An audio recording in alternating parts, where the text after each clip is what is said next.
461e épisode, le 4e de la 11e saison des Technos. C'est parti.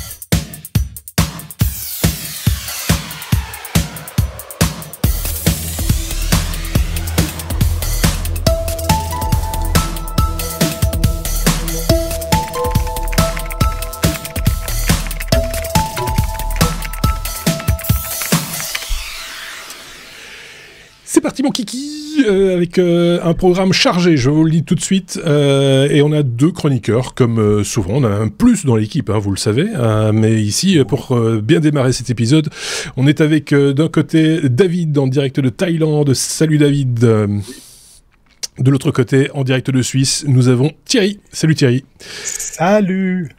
Et il force l'accent suisse juste pour comme si ça donnait comme si c'était une preuve de plus. On n'a pas besoin de preuve de plus. On te croit sur parole.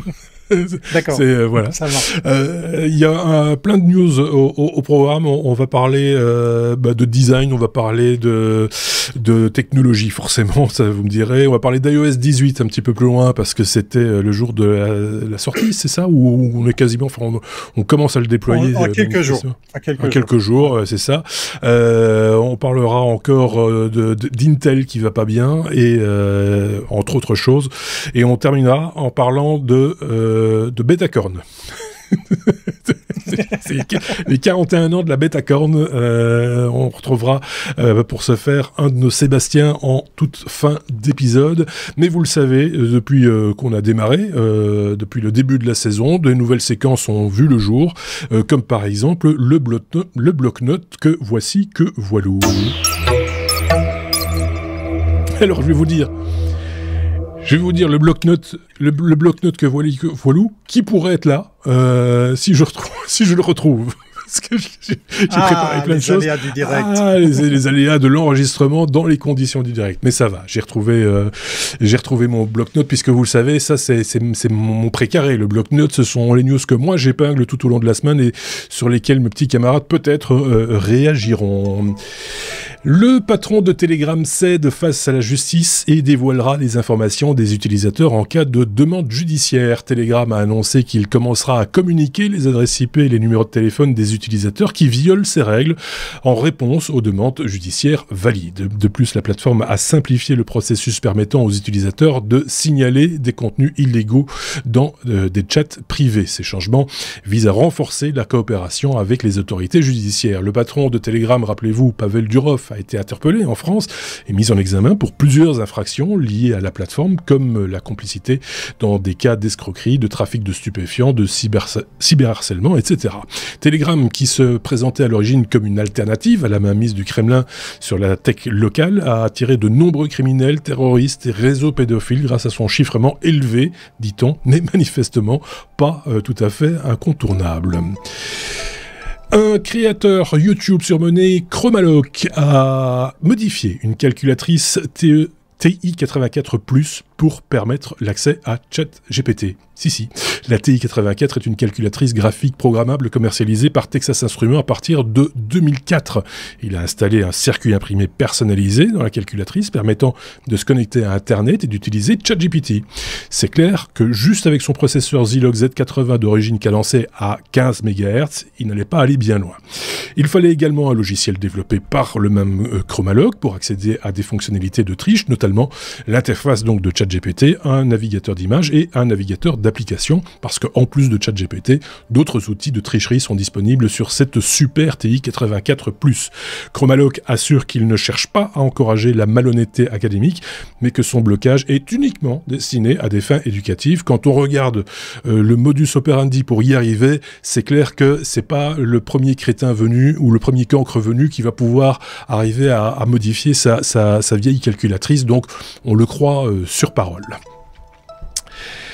L'enseigne Darty aurait été victime d'une cyberattaque au plus de 3 millions de données d'utilisateurs auraient été dérobées. Ce piratage s'inscrit dans une série de fuites de données ayant touché récemment plusieurs enseignes en France, comme par exemple Boulanger, chez qui 27 millions de données de clients seraient compromises. Darty, de son côté, dément avoir subi une fuite de données. Il conteste donc les affirmations du cybercriminel concernant le vol des données utilisateurs. Il est toutefois recommandé aux clients de Darty d'être vigilants et de changer leurs identifiants sur le site de l'enseigne par mesure de précaution. Tu voulais réagir à cette news, je pense. Thierry, tu avais un truc à rajouter, je crois. Oui, moi j'étais assez étonné des prix balancés, puisque le pirate ou les pirates ont balancé effectivement quelques indications par rapport à la taille du fichier de ces données, mais on parle aussi de tarifs.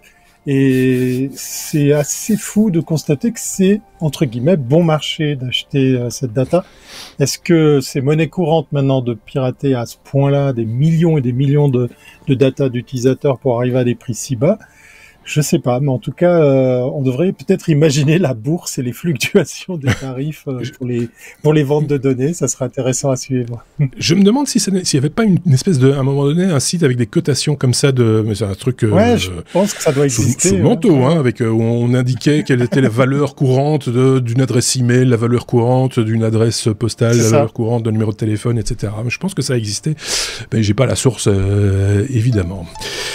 Microsoft investira 1,6 milliard de dollars pour relancer la production d'électricité sur le site de la centrale de Three Mile Island, centrale nucléaire la plus tristement célèbre des États-Unis. Pour rappel, Three Mile Island fut le 28 mars 1979 le théâtre du plus important accident nucléaire partiel sur le sol américain encore à ce jour. L'accident avait été causé par des défaillances mécaniques et le manque de formation des opérateurs ayant entraîné le rejet de gaz et d'iodes radioactifs dans l'environnement. Bien que l'accident ait conduit à une évacuation partielle de la population, les études ont montré que les niveaux de radioactivité rejetés étaient relativement faibles et n'ont pas eu d'impact sanitaire significatif à long terme. Mais quoi qu'il en soit, cet accident a entraîné un changement important dans la réglementation et bien sûr la perception du public à l'égard de l'énergie nucléaire, et cela bien avant donc Tchernobyl ou Fukushima. Mais alors donc pourquoi relancer cette centrale ? Simplement pour répondre aux besoins énergétiques gigantesques des data centers et autres logiciels d'intelligence artificielle, tout simplement. On peut espérer qu'après 45 ans et un investissement aussi important que le 1,6 milliard de dollars, l'histoire ne se répète pas. En tout cas, on croise tous les doigts. Je ne sais pas si vous avez encore globalement une info. Il y aura une autre brochette de bref d'ici quelques instants, mais David voulait rajouter un truc. Un petit commentaire, on en a parlé justement la dernière fois que j'étais en podcast, du nouveau supercalculateur de Nvidia et la consommation, on en parlait, ça nécessite une centrale nucléaire, donc ça se tient. Voilà. Ça se tient complètement, effectivement. Ceci explique cela, et on en a déjà plusieurs fois parlé, même, me semble-t-il. Allez, on passe à la suite.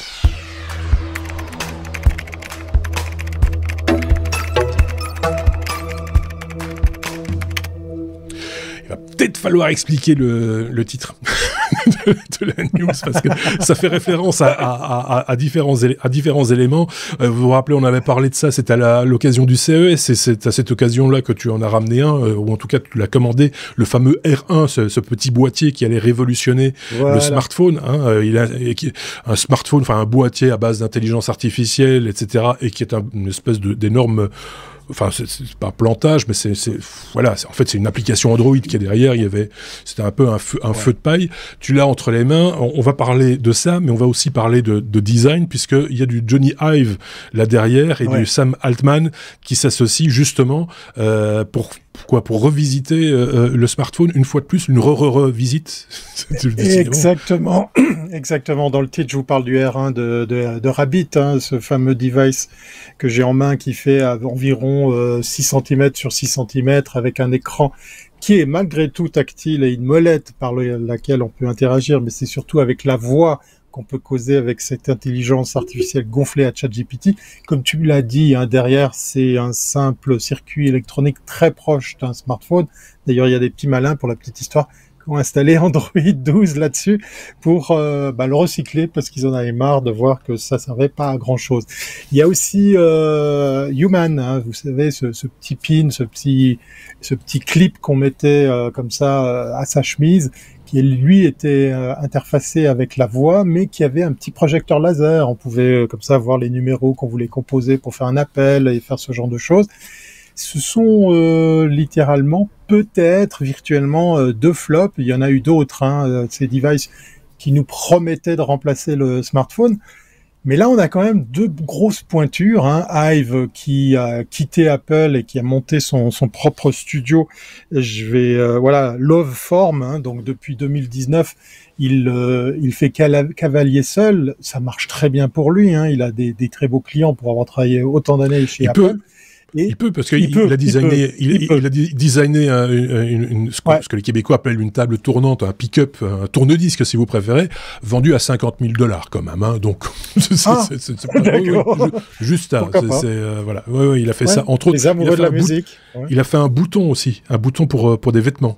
Un bouton magnétique. J'ai vu ça aujourd'hui pour certains vêtements, parce qu'il y a des espèces de vêtements gigognes, tu vois, avec plusieurs couches, et pour que les couches soient l'une avec l'autre, il a fait un bouton magnétique que les gens qui portent un pacemaker ne peuvent pas utiliser parce que c'est trop près du plexus solaire, paraît-il. Donc, enfin voilà, il fait des trucs, Johnny. Oui, il fait des trucs, ça marche bien pour lui. Ça marche tellement bien qu'effectivement Sam Altman de OpenAI ou ex-OpenAI, je devrais dire, et John Ive se sont associés pour se lancer sur ce projet. Il n'y a pas d'agenda, il n'y a pas de piste. On imagine que les 2 noms, ça peut donner quelque chose d'assez intéressant. On parle quand même d'une levée estimée de $1 milliard. Les 2 noms sont tellement lourds que je pense qu'ils vont arriver à lever ce pognon. Maintenant, moi, je les attends au tournant. Ça a beau avoir effectivement des pointures dans ce projet. C'est comment on va réinventer le smartphone. J'ai une théorie là-dessus, mais peut-être que le temps me donnera raison. Mais plus tard, c'est que ces appareils, ce sont que des étapes. On a parlé du R1, j'ai de la peine à m'y faire, j'ai de la peine à l'utiliser, parce que peut-être je suis trop accroché à l'usage de l'écran. Le Human, le pin de chez Human, c'était assez intéressant, ça nous faisait un petit peu penser à ce qu'il y avait dans la science-fiction. Mais voilà, quand on sait que la boîte était déjà en lice pour être rachetée, on se dit que tout compte fait derrière, il n'y a pas vraiment de suite de prévu au niveau stratégie. Et ma théorie, c'est qu'en fait la prochaine étape, ça va faire crisser ou monter des cheveux en l'air pour certains. C'est l'intégration de ces devices dans le corps humain. C'est le biohacking, c'est l'interface homme-machine, mais sans devoir effectivement tenir un device puisqu'il pourrait être incorporé au corps. Alors je sais, on a encore un peu de temps, mais voilà, il y a pas mal d'acteurs qui sont déjà sur le coup, que ce soit pour aider des personnes en difficulté ou pour simplement imaginer, faire que depuis là, la boîte crânienne, le cerveau, on puisse accéder à des connaissances, de la communication, interagir avec des logiciels. On verra. Ce que vous avez entendu, c'est David qui tout d'un coup se dit je vais me battre avec mon micro. Coup de qu'on me fout sur le pied du micro. Toutes nos excuses, évidemment. Et les autres bruits de frottement, ce sont les mains de Thierry qui fait ça ou qui fait, voilà, tu vois. Et donc ça se entend aussi. Oui, voilà. J'explique. C'est bien. Oui, il faut. Je suis là pour ça. Tu es narrateur sonore. C'est un nouveau exactement. C'est une aide à la compréhension. Moi, mon avis par rapport aux puces, au smartphone qui serait intégré dans notre corps, quelle que soit la partie de notre corps d'ailleurs, j'y crois moyen. Personnellement, j'y crois moyen parce qu'il y a quand même des réticences. Tu vois déjà les puces électroniques, on voit ça quand on voit un article par exemple, c'est des gens anciens maintenant, mais des gens qui se font implanter une puce RFID dans la paume de la main par exemple pour se faciliter l'accès à un bâtiment, ouvrir une porte, etc. Et qu'il y a des gens quand même qui disent oh là là non jamais moi. C'est donc je pense qu'il y a des gens qui seront prêts tout de suite à y aller sans réfléchir et beaucoup d'autres vont beaucoup réfléchir avant de ne pas y aller. Ça va prendre du temps. Oui, clairement. Je ne sais pas si David avait un avis sur cette question, sur déjà cette association, Hive Altman, et sur l'avenir du devenir du smartphone. Vaste sujet, mais en peu de temps. Je pense que beaucoup de d'appareils comme ça qui sortent pour l'instant ne sont pas vraiment des innovations électroniques, mais c'est uniquement utiliser du software derrière sans avoir vraiment quelque chose. C'est du marketing, c'est de la levée d'argent. Quand on passera au Biopus, là, ça sera une avancée technologique, mais comme tu le dis, je pense qu'on n'y est pas tout près.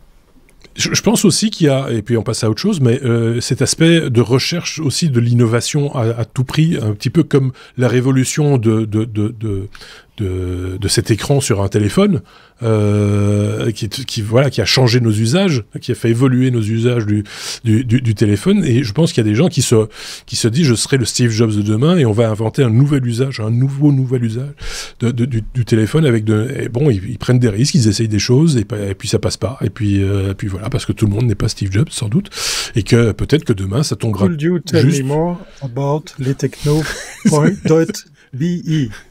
Voilà, j'ai fait à moitié anglais et moitié allemand. Voilà. Voilà. Super. Donc, c'est l'effet des mots. Voilà, c'est l'effet des mots, évidemment. Ça, c'est le R1 qui sert aujourd'hui à nous perturber, et de cale-porte aussi. Voilà, oui, exactement. Ça peut être fort utile. Allez, on passe à la suite.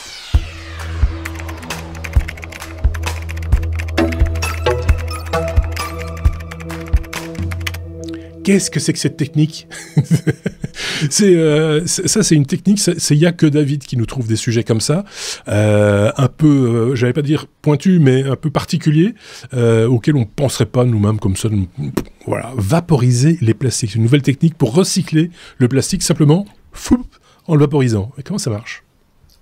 Pour recycler les plastiques, en effet. Il faut savoir que on a un gros problème, et tout le monde en est conscient, de plastique. Les plastiques les plus utilisés, c'est le polypropylène et le polyéthylène, qui ont des durées de vie de 100 à 500 ans.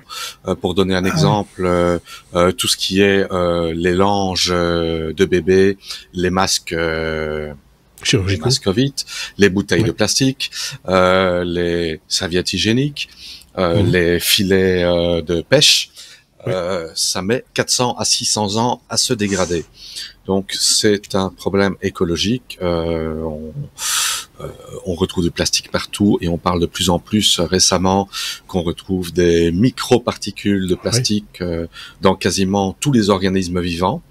Et donc c'est toute la chaîne alimentaire qui est touchée, du coup. C'est parce que ça part à la mer, donc du coup c'est toute la chaîne alimentaire qui suit derrière. Toute la chaîne alimentaire est touchée. Maintenant, bon, pour ce qui est des particules de microplastiques, on ne connaît pas encore l'étendue des dommages possibles sur la santé, mais ça ne peut probablement pas nous faire trop de bien. Mais par contre, bon, les animaux, les poissons qui se font étrangler dans des pas bien comment dire, les morceaux de plastique de canettes qui se retrouvent dans la mer, voilà, c'est une pollution qui est pas possible. Et l'université de Berkeley en Californie a développé une nouvelle technique qui permet de casser les liaisons en convertissant ce polypropylène et ce polyéthylène en propylène et isobutylène, qui sont des gaz à température ambiante. Et qui sont recyclables en nouveaux plastiques. Donc c'est très intéressant, parce que non seulement on se débarrasse d'un problème, et de l'autre côté, on a des gaz qui sont utilisés pour fabriquer des plastiques, et pas que des plastiques, c'est également des additifs dans les carburants. Il y a pas mal d'applications à ça. Bon, pour ne pas rentrer trop dans les détails, mais quand même dire un nom un peu spécial, on parle de recyclage d'éthénolyse isomérante. Je vais pas rentrer trop dans le détail. En fait, c'est pour casser les molécules. En fait, les polymères, ce sont des longues molécules principalement de carbone et d'hydrogène.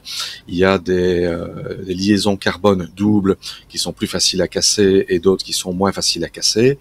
Et c'est apparemment un challenge de casser ces chaînes, parce qu'elles sont très stables, d'où leur durée de vie qui est assez énorme. Et on utilise des catalyseurs. Les catalyseurs, ce sont des matériaux qui sont utilisés pour faire accélérer une réaction. Donc, au lieu de prendre des centaines d'années, c'est fait peut-être en quelques minutes ou en quelques secondes. Il y avait déjà une technique qui avait été utilisée, mais qui était pas économiquement viable. Et ici, ils ont trouvé une nouvelle méthode qui apparemment est très efficace en utilisant du sodium sur alumine et de l'oxyde de tungstène, qui sont beaucoup plus économiques et efficaces, bien que ça nécessite une température un peu plus élevée, mais ça ouvre une porte très intéressante pour recycler ces plastiques qui sont en train d'envahir le monde. Qui ont envahi le monde, on peut même le dire. C'est en train. Oui, on fait quand même un peu plus attention maintenant. Tu parlais des plastiques qui entourent les canettes, par exemple. On peut plus les produire aujourd'hui parce qu'effectivement, c'était vraiment une horreur. Ça ne se détruit pas. C'est indestructible ce machin-là, et donc ça c'est interdit aujourd'hui. Enfin, donc il y a des efforts quand même qui sont faits. Il faut le reconnaître. Malgré tout, le mal est fait. On le voit tous les jours. Des solutions pour essayer de récupérer les plastiques en mer, par exemple, de les collecter et puis ensuite de les recycler. La collecte est une chose, le recyclage en est une autre, et là ça ne répond qu'à une partie de la problématique qui est le recyclage, mais si ça fonctionne, tant mieux, on va pas mais il y a l'autre partie de la problématique qu'il va falloir gérer. Je sais pas si Thierry avait un questionnement, une remarque Non, voilà. J'ai dû couper le micro pour tousser tellement j'ai bouffé de plastique, parce que oui, il faut qu'on soit conscient, c'est qu'on en a bouffé du plastique. Ouais. Et puis ça me fait penser à ce qu'on appelle maintenant les polluants éternels. J'ai de la peine maintenant avec les casseroles en téflon. Voilà. Oui. C'est plus on vieillit, plus on avance, plus l'information se diffuse facilement, et plus on apprend des trucs horribles. Oui. Mais heureusement qu'il y a de tels projets. Heureusement qu'il y a de l'innovation aussi dans ce domaine. Il y a des choses que l'on découvre parce que la recherche avance aussi. Et donc, on découvre des choses alors peut-être qu'on manquait de prudence avant, et peut-être qu'on manque encore de prudence aujourd'hui sur d'autres sujets. Parce que moi, je suis convaincu, par exemple, pour parler de trucs qui peuvent faire mal au cœur, que les machines pour vapoter, on va découvrir des trucs, ça va terroriser tout le monde dans peu de temps, quoi. Donc, c'est toujours des trucs comme ça, il faut faire un peu attention, et voilà, il y a toujours un principe de précaution qui doit prévaloir, mais manifestement, de temps en temps, il y a aussi l'aspect économique qui nous rattrape d'une manière ou d'une autre, et ça, on n'y peut rien, malheureusement. Que voulez-vous, c'est comme ça.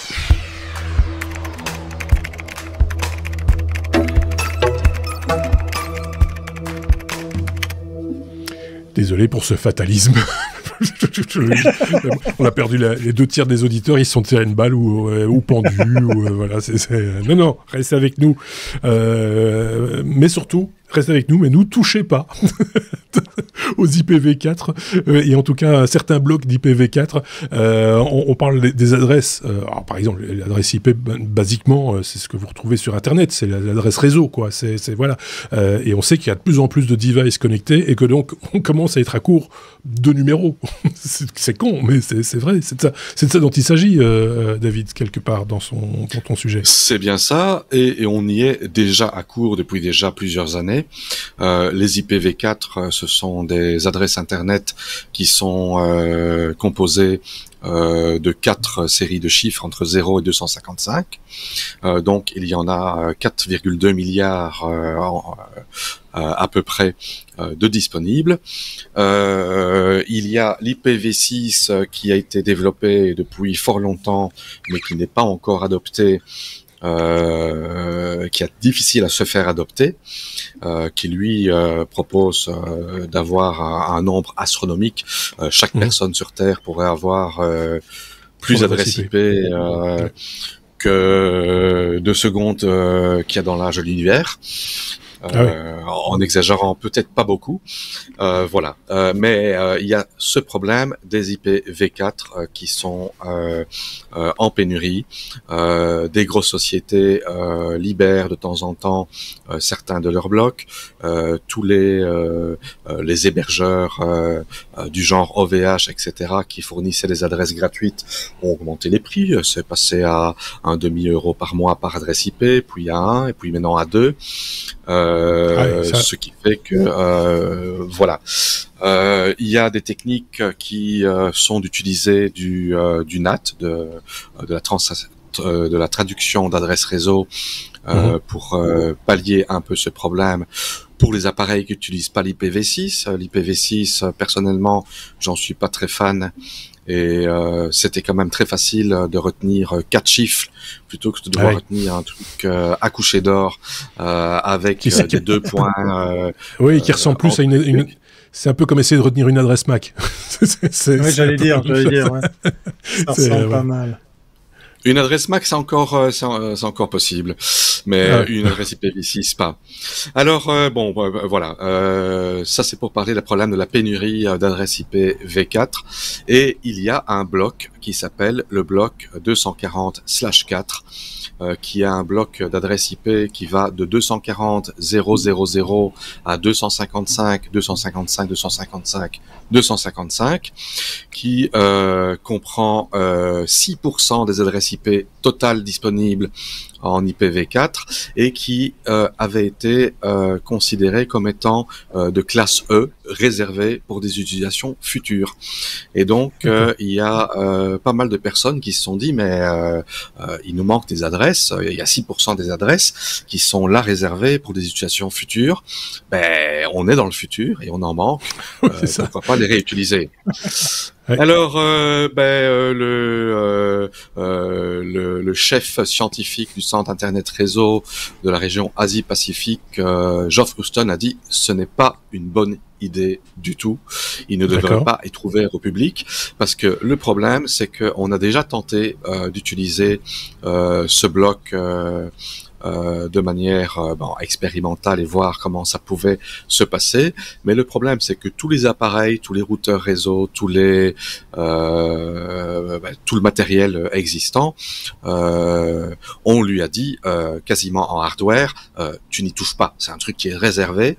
Et en fait, il n'y aurait que 0,045% des appareils sur Internet qui seraient capables d'accéder à ces adresses et de les router de manière viable.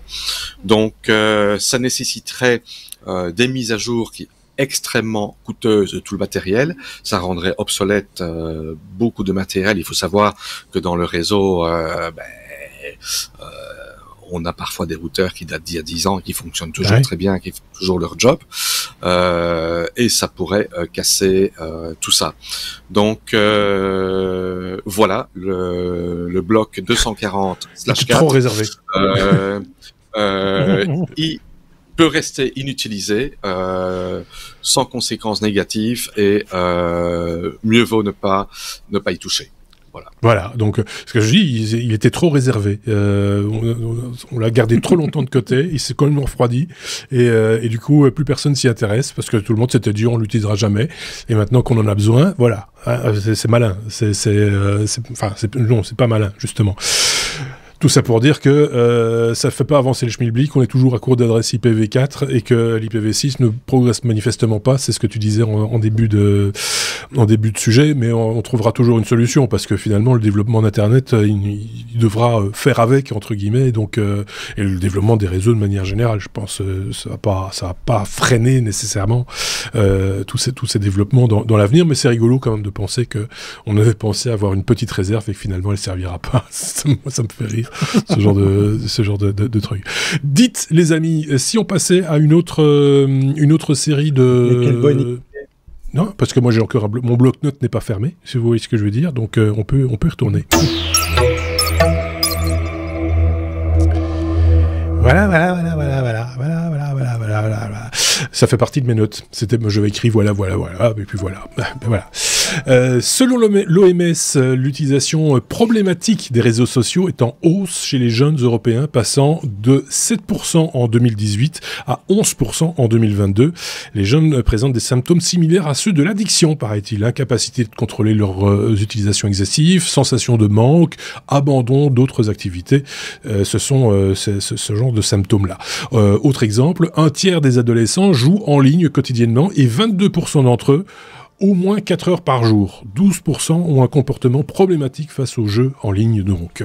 L'OMS recommande aux autorités d'améliorer les environnements numériques et les mesures éducatives pour permettre aux jeunes d'appréhender en toute sécurité le monde numérique. On aurait pu dire ça il y a déjà... je sais pas combien d'années, très honnêtement. Merci l'OMS, mais effectivement, ça reste quand même assez inquiétant. Google a déposé une plainte contre Microsoft, auprès de la Commission européenne, il faut le faire, l'accusant de pratiques anticoncurrentielles dans le domaine du cloud. Magnifique ce monde des GAFAM. Microsoft imposerait des coûts exorbitants aux entreprises qui souhaitent migrer vers d'autres services cloud que sa propre plateforme Azure. Des majorations de coûts qui peuvent atteindre, paraît-il, 400%. Google affirme que Microsoft a mis en place de nombreuses barrières d'interopérabilité à partir de 2019 pour restreindre l'utilisation de ces logiciels sur d'autres plateformes cloud. C'est un petit peu l'hôpital qui se fout de la charité, cette histoire. Je ne sais pas si vous voyez. YouTube va augmenter les tarifs de ses abonnements premium individuels et famille avec une hausse pouvant atteindre, tenez-vous bien, 30 à 50% de le monde entier. Donc personne ne va y échapper, même pas vous. En France, le prix de l'abonnement individuel devrait passer de 12,99 € à 13,99 € et l'abonnement famille de 23,99 € à 25,99 €. Je suis bilingue, vous avez remarqué. Cette augmentation tarifaire intervient alors que YouTube a récemment renforcé encore la publicité. Alors, est-ce que les créateurs de contenu seront mieux rétribués ? Excusez-moi, j'ai du mal à garder mon sérieux. On vous rappelle que si vous êtes allergique à la pub, nous sommes disponibles en podcast aussi et en vidéo sans pub sur Peertube. Pardon, j'avais oublié quelque chose. Non, c'est Peertube. Thierry, tu voulais rajouter un truc sur cette news, je pense.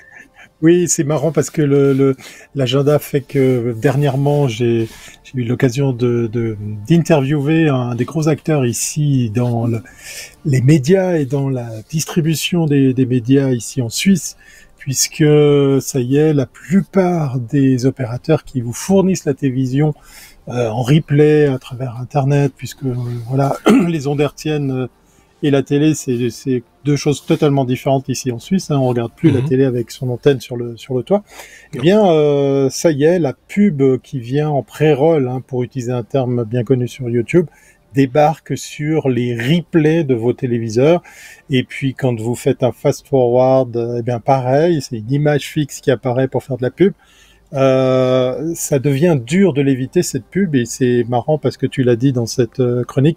Eh bien, YouTube a rallongé aussi les temps d'exposition des pubs et il devient de plus en plus difficile de les skipper. Donc, je vais faire comme dans certaines vidéos qu'on trouve sur TikTok. Je vous dis de ne pas aller acheter des abonnements YouTube en Turquie ou en Inde. Je vous dis de ne pas faire le nécessaire au travers d'un VPN pour vous acheter effectivement un tarif bien plus bas qu'ici en Europe, des abonnements premium. Mais... un beau jour, il faudra laisser tomber YouTube, quoi. C'est tout simple. Oui, ou trouver un autre modèle économique. Mais ça, oui. On n'y est pas encore. On va en parler en détail d'ici quelques minutes avec David, mais ce n'est plus un secret, Intel est en grande difficulté, on l'avait déjà dit, on avait déjà évoqué des vagues de licenciements importantes, on a appris également qu'Intel avait reporté le déploiement d'une nouvelle usine en Europe, sa capitalisation boursière qui avait atteint 290 milliards de dollars, c'était en 2020, est tombée aujourd'hui à 90 milliards, bien que ce ne soit pas encore confirmé, il semblerait qu'il y ait un rapprochement Qualcomm qui aurait bien envie d'acquérir Intel quand même, ça en ferait quand même un mastodon énorme, et en plus, manifestement, les autorités américaines trouveraient ça assez normal et seraient plutôt assez satisfaits de voir ce renforcement, mais on en reparle peut-être d'ici quelques minutes, si vous le voulez bien. On passe à un autre sujet, une autre séquence, non, un autre sujet.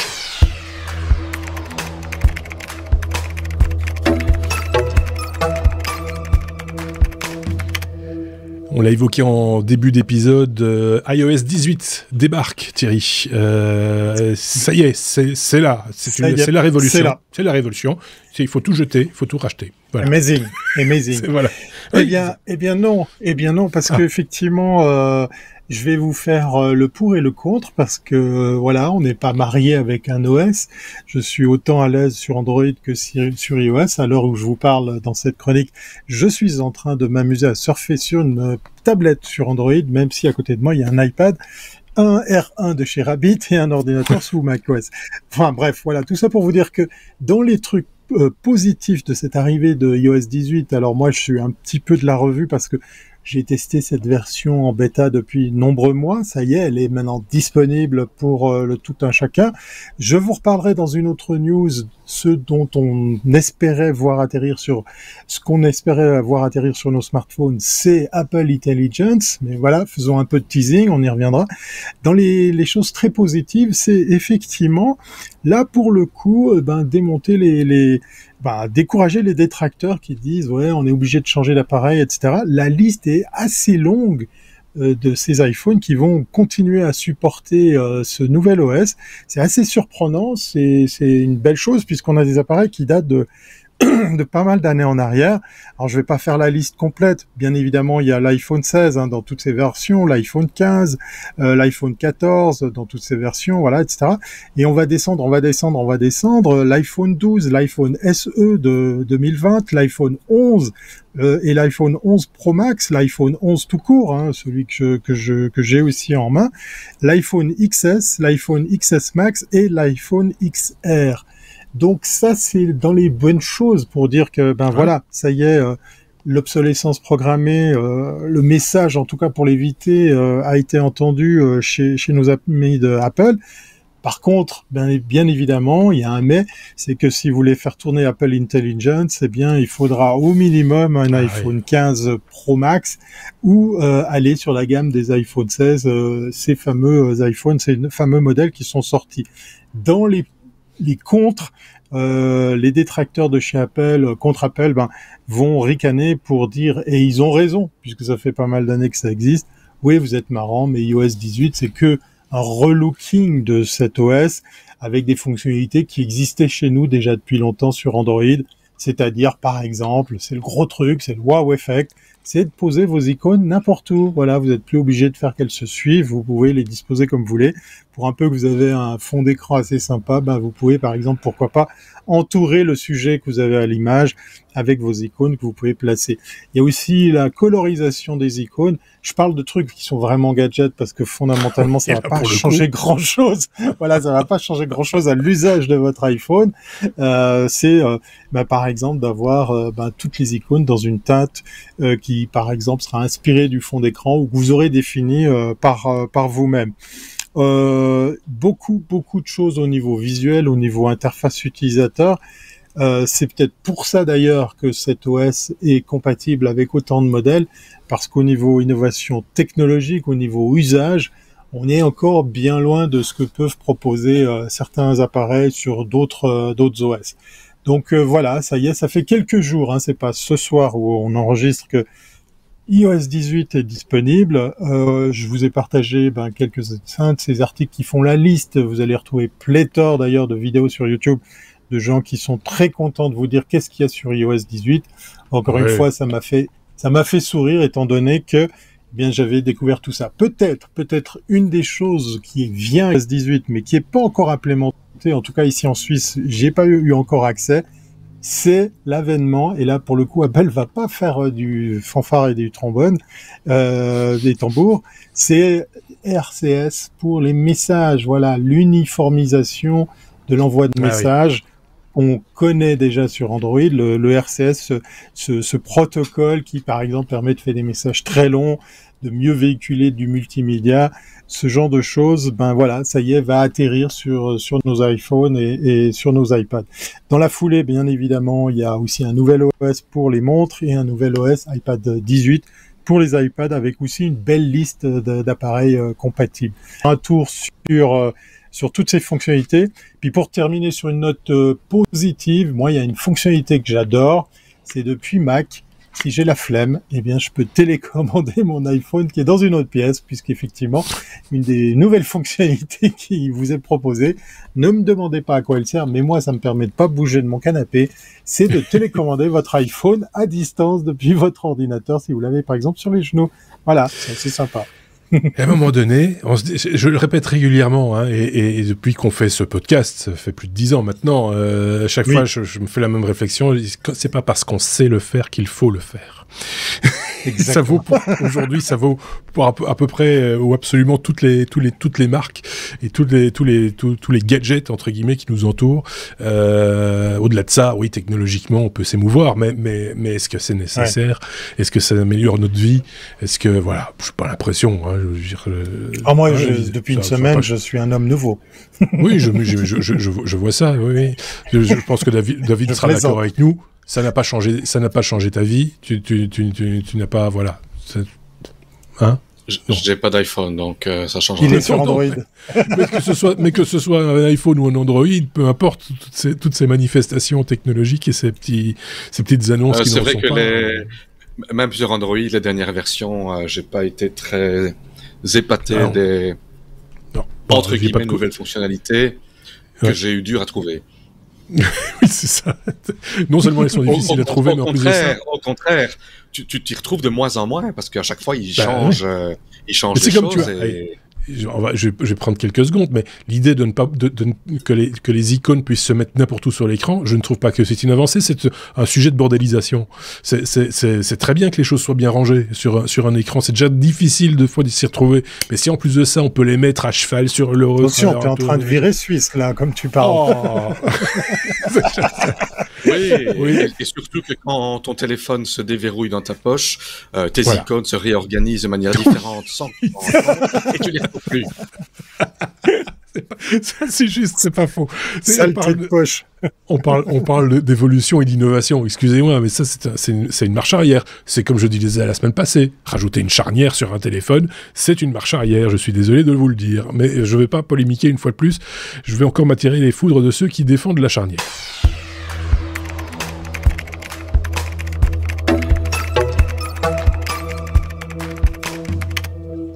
Je l'évoquais dans la deuxième partie du bloc-notes.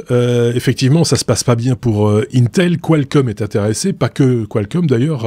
Nvidia aussi, manifestement, aurait des velléités par rapport à Intel, qui est certes pas bien brillant, mais ça reste quand même un gros bébé valorisé à plusieurs dizaines de milliards de dollars quand même. Hein, il faut quand même pas exagérer.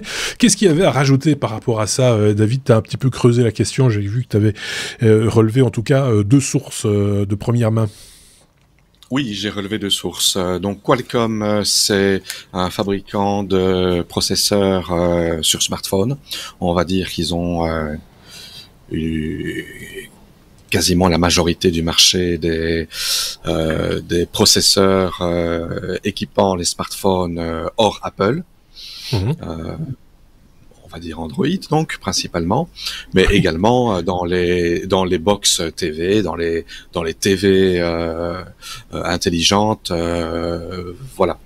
Avec la fameuse rappelons-le, la fameuse architecture ARM dont on a déjà maintes fois parlé. Donc c'est des usages particuliers et ils n'ont pas 100% du marché. Enfin, ils n'auront jamais 100% du marché avec cette architecture-là. Ils n'ont pas 100% du marché, non.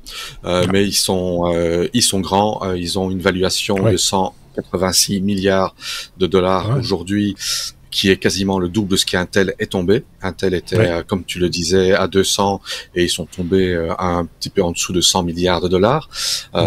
Tu as parlé de 90 milliards, mais ils sont un petit peu remontés après l'annonce que Qualcomm était intéressé forcément de les racheter. On en a parlé dans un podcast précédent. En fait, Intel, ils ont plusieurs sections. Ils ont la section processeur PC, serveur. Ils ont leur section ARC, leur processeur graphique. C'est le troisième acteur sérieux pour ce qui est des GPU. Ils ont leur section Foundry, qui sont en fait des des usines de fabrication de microprocesseurs, qui est en fait ce qui les a fait saigner le plus. Et tu en parlais, une usine a été annulée récemment. Qualcomm apparemment approcherait Intel pour les racheter. On ne sait pas exactement ce qu'ils veulent racheter, parce que bon, est-ce qu'ils veulent racheter quelle section ou quoi. Mais apparemment, si Qualcomm arrivait à acquérir la section processeur, Qualcomm deviendrait l'acteur majoritaire sur le marché des serveurs, des PC et des smartphones. Donc, ça serait quelque chose qui serait assez violent. Et si on se souvient, il y a quelques années que Nvidia voulait racheter ARM et qu'on leur a mis des bâtons dans les roues. Voilà, ça ne s'est pas fait, mais ici apparemment, comme tu disais, le gouvernement américain ne semble pas contraire à l'idée. Il faut savoir aussi que Qualcomm a essayé d'acquérir NXP il y a quelques années, c'était il y a 7-8 ans, et c'était un contrat qui était, ils voulaient les racheter pour 38 milliards de dollars, mais là ce sont les régulateurs chinois qui ont mis des bâtons dans les roues, et ça ne s'est pas fait. Et alors, voilà. Qu'est-ce qu'il en est de Nvidia? Nvidia a évalué aujourd'hui à 3 trillions de dollars, 3 000 milliards de dollars. Nvidia est un mastodonte. Nvidia a 35 milliards de dollars en poche, en cash disponible en banque, comparé à 13 milliards pour Qualcomm. Nvidia pourrait très facilement surenchérir à plus de 50% une proposition de rachat de Qualcomm. Nvidia, par contre, serait probablement plus intéressé à racheter la section Foundry d'Intel. Intel, l'alternative aujourd'hui, c'est TSMC, qui est le top du top. Mais Intel est en train de développer leur process qui s'appelle Intel 18A, qui est un process sous 2 nanomètres, qui était prévu pour un lancement fin 2024, et ça serait 1 an avant que TSMC ait une technologie de miniaturisation aussi petite. Donc Intel, malgré qu'il va très mal, a des technologies qui sont très intéressantes, et ils sont en passe de reprendre le dessus. Le problème, c'est un problème de cash et un problème d'actionnaires qui ont perdu de l'argent, gagné, perdu, gagné. Nvidia est un acquéreur très sérieux, en tout cas pour la section fonderie, ce qui lui permettrait de se détacher de TSMC. Maintenant, pour ce qui est des processeurs, je pense que Nvidia n'a pas non plus envie de se faire voler la part du marché, vu qu'ils sont devenus tellement grands qu'ils pourraient racheter tout le monde s'il n'y avait pas de régulation. Oui. Une autre question. Qualcomm pourrait être intéressé de racheter tout simplement la partie ARC, la partie GPU d'Intel, ce qui leur permettrait d'avoir des performances GPU nettement meilleures sur leur processeur actuel. Par contre, ils ont sorti il y a pas très longtemps leur technologie Snapdragon Gaming, donc ça ferait un petit peu double emploi. Donc voilà, c'est des nouvelles toutes fraîches de la semaine, donc on va voir comment ça va se dérouler. Qualcomm d'ailleurs aussi, tu parles de Snapdragon, et ils ont une série de processeurs qui est typiquement liée là pour le coup à l'intelligence artificielle copilote de Microsoft, puisque c'est les nouveaux PC intelligence artificielle proposés par Microsoft sont équipés de puces de ce type-là, fournis par Qualcomm. Comme quoi, c'est les sables mouvants, hein. De ce côté-là, c'est le moins qu'on puisse dire. Et donc peut-être que demain ou après-demain, on aurait un Intel qui ne serait plus que l'ombre d'elle-même, dépecée à gauche, à droite, etc. C'est une page qui se tournerait dans l'histoire de la tech, une de plus, j'ai envie de dire, parce que ça arrive régulièrement. Mais là, c'est quand même un gros morceau qui disparaîtrait. C'est assez particulier de vivre ça comme ça, quasiment en temps réel. Quand je dis en temps réel, ça va pas se faire demain, mais malgré tout, ça mérite quand même une certaine attention, ne serait-ce que pour s'informer, nous, de savoir un petit peu comment ça va se passer. Je sais pas si Thierry avait un truc à rajouter sur le sujet. Tu vois, peut-être le petit autocollant Intel Inside qu'il y a sur la machine. Ce seront des pièces de collection, tu vois. On en fera des pins, tu vois. Ça faire un pins Intel Inside, ça peut être rigolo. Voilà, bref, c'est un truc de voilà. Mais bon, ça parle qu'à des gens qui sont plus vieux que plus vieux. Voilà. Pas mettre de chiffres là-dessus parce que sinon on va encore se fâcher. Qu'est-ce qu'on peut faire ? On peut faire ça.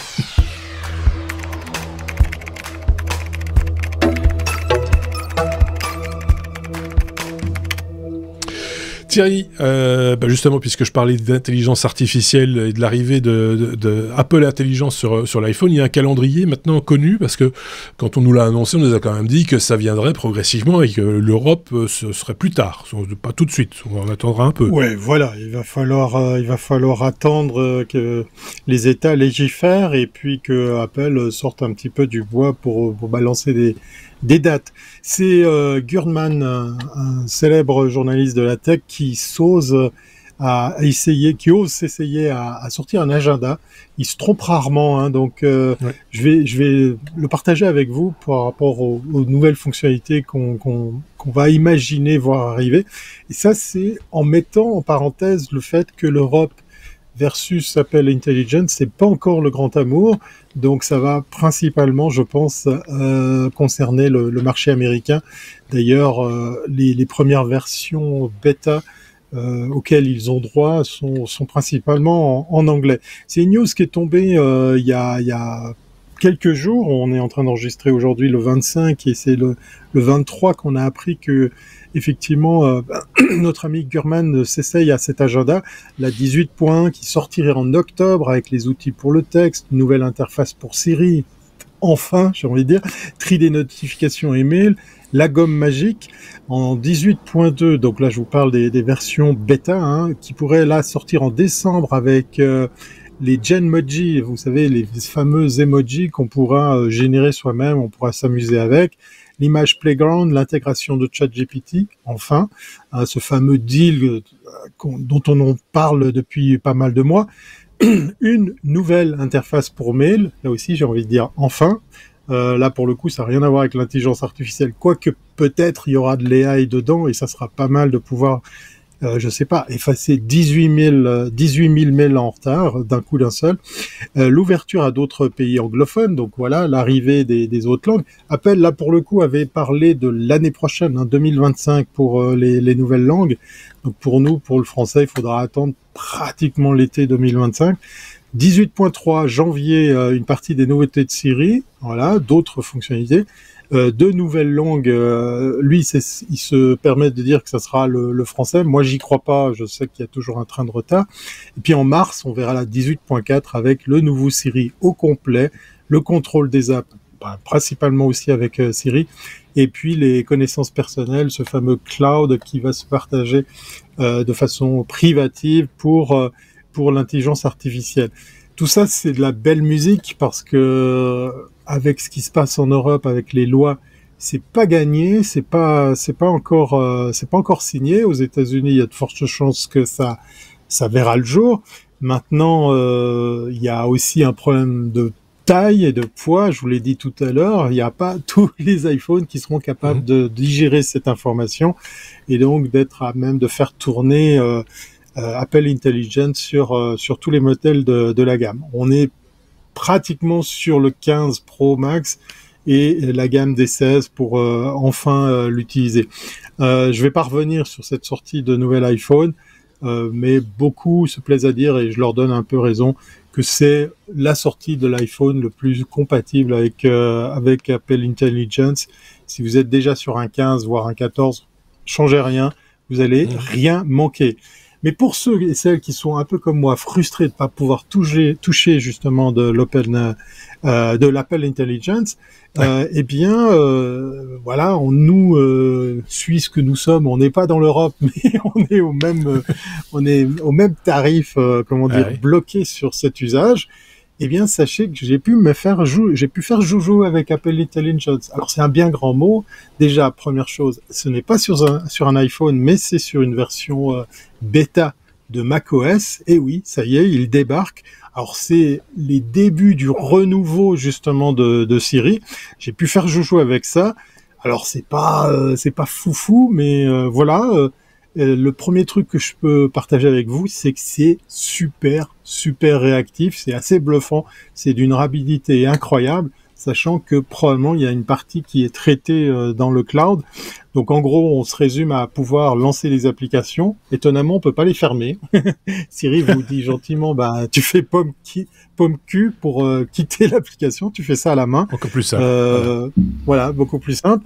On peut faire pas mal de choses, on peut lui poser des questions, on peut le lancer, mais tout ça se fait principalement en anglais, puisque comme l'agenda des iOS 18, eh bien c'est principalement l'anglais qui sert de terrain de jeu pour s'amuser avec ce qui sera peut-être beaucoup plus agréable à utiliser, Siri et son nouveau look et ses nouvelles fonctionnalités.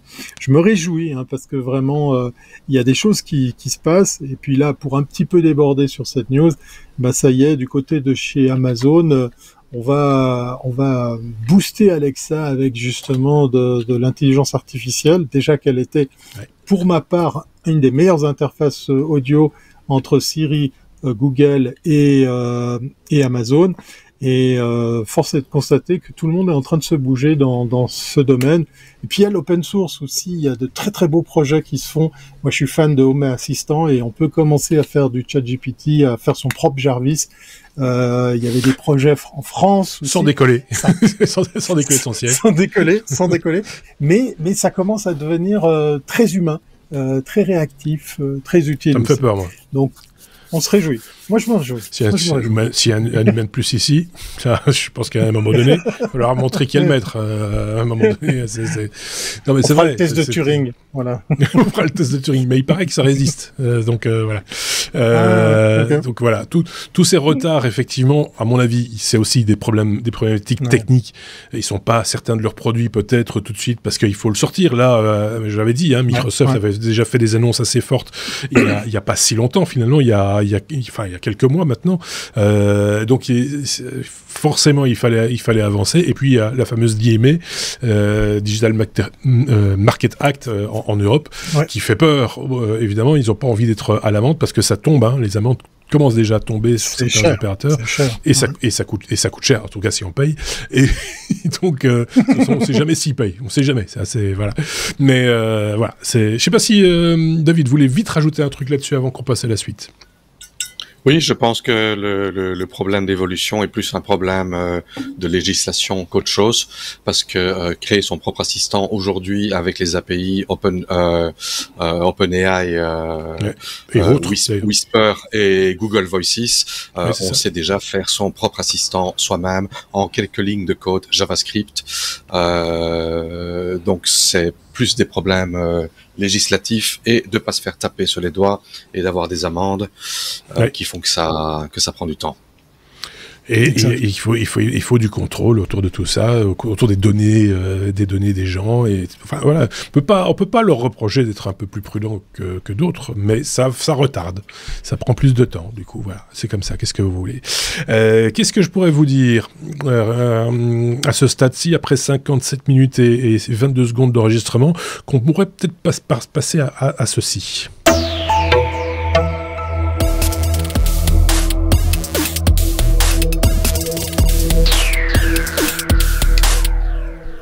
Si je vous dis Betacorn, une Betacorn qui aurait 41 ans, écoutez ceci.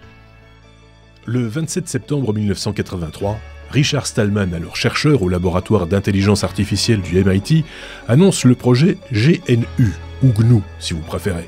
Cette initiative marque un tournant de l'histoire de l'informatique et pose les bases du mouvement du logiciel libre. L'origine de ce projet remonte aux frustrations de Stallman face à la commercialisation croissante des logiciels. Dans les années 1970, il était courant que les programmeurs partagent librement leur code source. Cependant, au début des années 80, cette pratique commençait à disparaître au profit de logiciels propriétaires. Un incident en particulier cristallise la détermination de Stallman. L'impossibilité de modifier le pilote d'une imprimante Xerox pour corriger un bug gênant. Le code source n'étant pas accessible, Stallman se trouve dans l'incapacité d'améliorer un outil qu'il utilise quotidiennement. C'est ainsi que naît l'idée du projet GNU ou GNU, créer un système d'exploitation complet compatible avec Unix, mais qui n'est pas Unix, et qui est entièrement libre. Libre signifie ici que chacun peut utiliser, étudier, modifier et redistribuer le logiciel sans restriction. Stallman commence par développer des outils fondamentaux, un éditeur de texte, un compilateur et un débogueur. Ces outils deviennent rapidement populaires dans la communauté des développeurs. En 1985, Stallman fonde la Free Software Foundation, FSF, pour soutenir le projet GNU et promouvoir le concept de logiciel libre. La FSF joue un rôle crucial dans le développement et la diffusion des logiciels libres. Un élément clé du projet GNU, GNU, est la création de la licence GPL, pour General Public License, en 1989. Cette licence ingénieuse utilise le droit d'auteur pour garantir la liberté des utilisateurs en imposant que toute modification ou redistribution d'un logiciel sous GPL conserve les mêmes libertés. Le projet GNU progresse rapidement, mais il manque encore un élément crucial, le noyau du système d'exploitation. C'est alors qu'en 1991, un étudiant finlandais nommé Linus Torvalds développe un noyau compatible Unix qu'il nomme Linux. La combinaison du noyau Linux avec les outils GNU donne naissance au système d'exploitation GNU Linux, souvent simplement appelé Linux. Ce système devient rapidement populaire et représente aujourd'hui une alternative viable au système propriétaire. Quels sont 41 ans plus tard les impacts du projet GNU ? Réponse avec Sébastien, vous le connaissez en tant que chroniqueur bien sûr, mais il est surtout informaticien généraliste avec 30 années d'expérience dans le métier, autant dire qu'il en connaît un morceau. J'ai grandi avec Linux et avec GNU. Je crois que l'impact de GNU est assez fondamental sur le monde de l'informatique. D'abord, il y a eu, et tu l'as dit, la création du mouvement du logiciel libre. Ça n'existait pas avant, ou très peu, ou c'était marginal. Et les libertés, il y en a plusieurs. C'est la liberté d'exécuter un programme, d'étudier et de modifier le code source, la liberté de redistribuer des copies de ce programme et la liberté de distribuer des versions modifiées. C'était révolutionnaire il y a 40 ans. Maintenant, on considère que c'est normal, qu'on va sur GitHub et qu'on a du code source. Il y a 40 ans, dans le monde de l'informatique, le code source, ça s'est changé un peu sous le manteau dans les universités, entre barbus à longs cheveux et uniquement. Le deuxième impact, c'est la création de Linux. Et on a parlé aussi, Linux n'existerait pas sans GNU et GNU n'existerait pas sans Linux. Donc c'était un mariage parfait. Stallman, comme tu l'as expliqué, avait besoin d'un noyau pour Linux. Torvald, de son côté, avec juste un noyau, il n'y avait pas grand-chose à faire. Et donc c'était un peu le meilleur des deux mondes qui se rencontraient.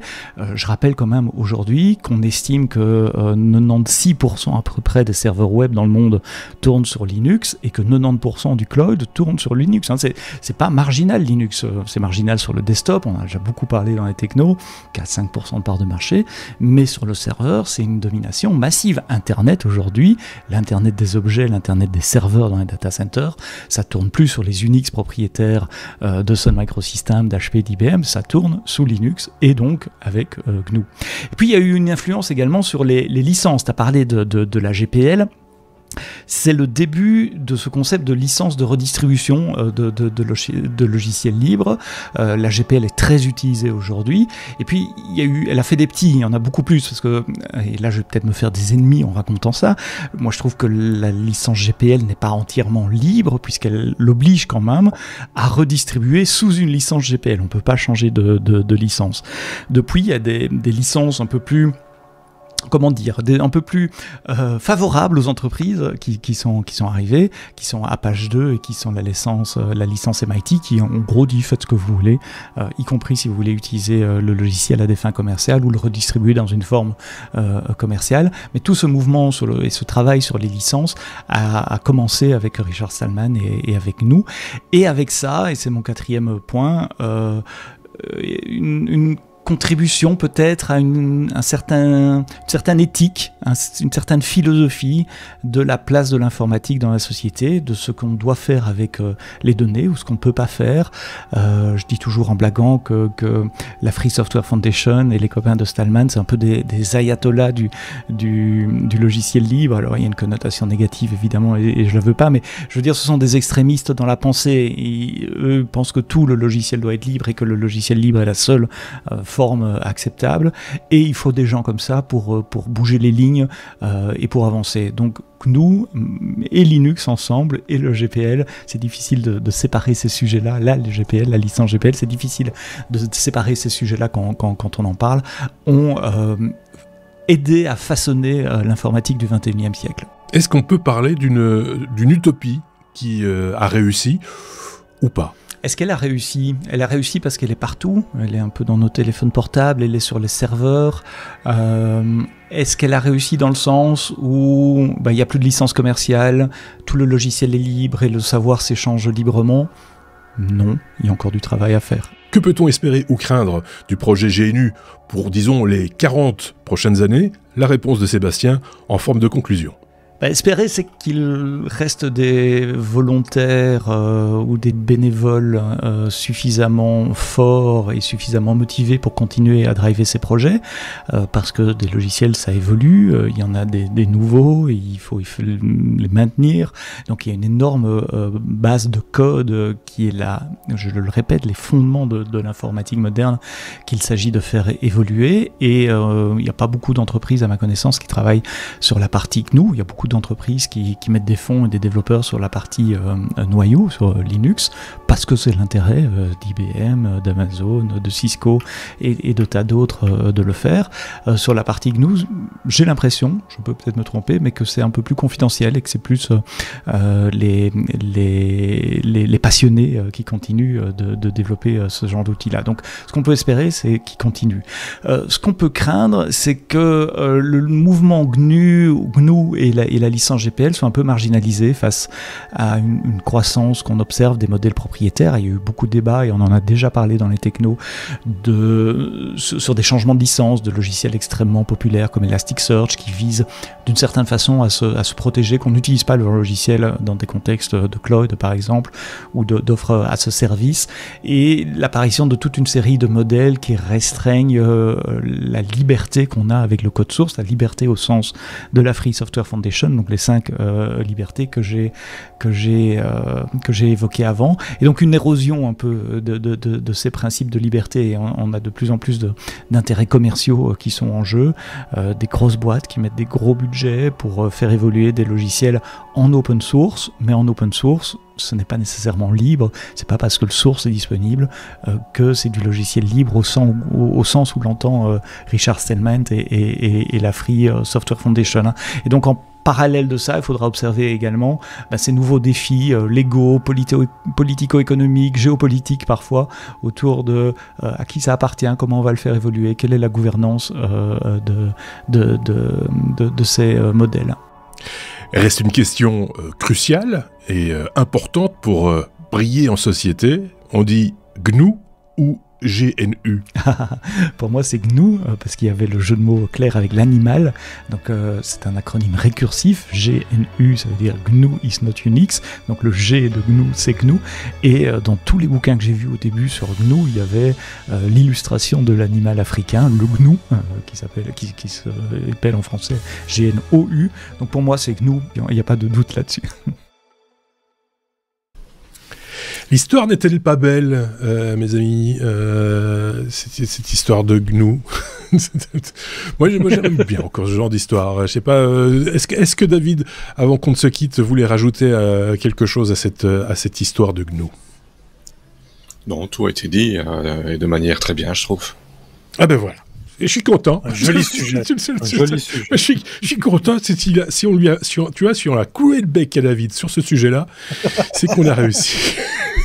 Merci en tout cas à tous les deux d'avoir participé à cet épisode. Merci à vous de l'avoir écouté. Merci encore à ceux qui s'abonnent à notre podcast, mais qui s'abonnent également à notre infolettre. Je vous rappelle que vous pouvez vous inscrire via notre site lestechno.be. Toutes les semaines, un mail pas de plus, pour vous notifier de la sortie d'un nouvel épisode, pour vous donner les liens vers des informations dont on n'a pas parlé dans l'épisode, puisqu'on continue à partager avec vous notre veille technologique hebdomadaire par ce biais-là, et non plus via les réseaux sociaux.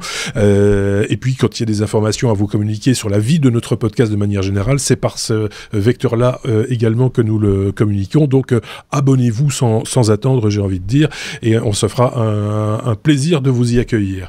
Merci à tous les deux une fois de plus, merci à tous, et on se dit à la semaine prochaine avec un nouvel épisode, et je pense qu'on retrouvera d'ailleurs David pour parler de PCB. Allez taper PCB sur Google, planchez sur le sujet, et on verra la semaine prochaine si vous y connaissez mieux qu'Aurélien et David. C'est une affaire à suivre et qui va bon train. À très bientôt. Salut. Salut.